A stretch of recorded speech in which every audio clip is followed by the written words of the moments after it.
Murray Goodwin rolled back the years as he hit a superb century, his third of the season, to give Glamorgan the upper hand over Lancashire on the opening day of the LV County Championship match at the Emirates Old Trafford.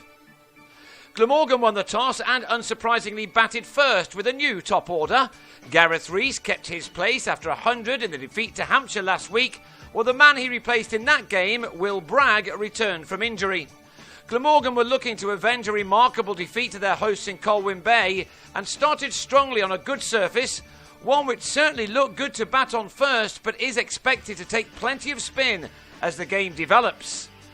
The openers put on 43 in the first hour of the day, but then Bragg on 24 edged a drive off a spinner, Simon Kerrigan, into the hands of Ashwell Prince at slip.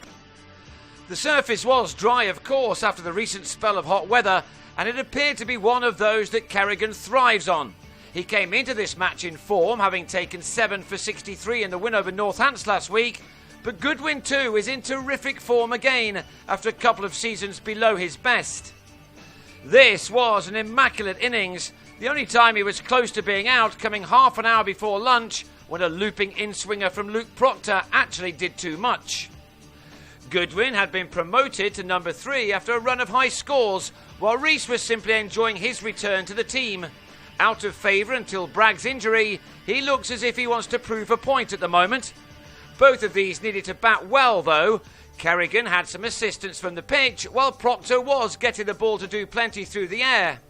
Lancashire also called upon a debutant before lunch, 22-year-old off-spinner Aaron Lilly.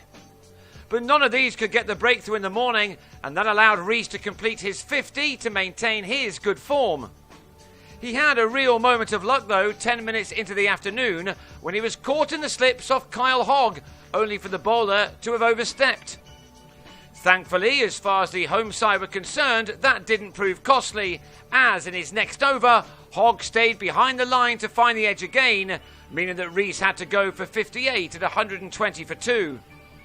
7 times this season, the 40-year-old Goodwin has reached the 50 mark.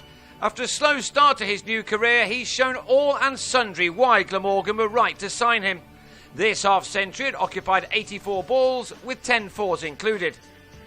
With Marcus North missing for personal reasons, Chris Cook was playing in his first 4-day game of the season, and at times he looked as if he was still in his usual one-day mode as he struck Lilly for a 6.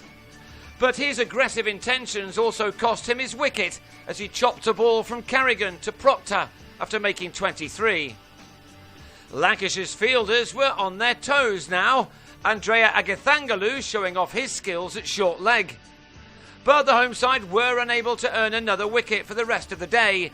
Goodwin used a sweep shot effectively against the spinners as he went on to record the 70th first-class 100 of his extraordinary career, which is now closing in on 23,000 runs. It was also the Zimbabwean's 4th ton against Lancashire. He dominated the attack in the last session, especially with shots such as these.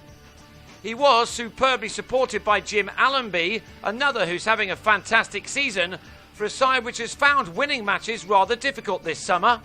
Before the close, Allenby had also got to a 50 for the 7th time in 15 attempts this summer, and he'd taken his partnership with Goodwin to 130.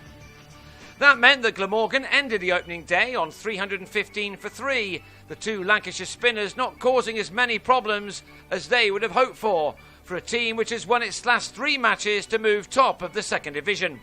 They may have work to do here to make it 4 out of 4. Goodwin will go again on 138 and Allenby on 68.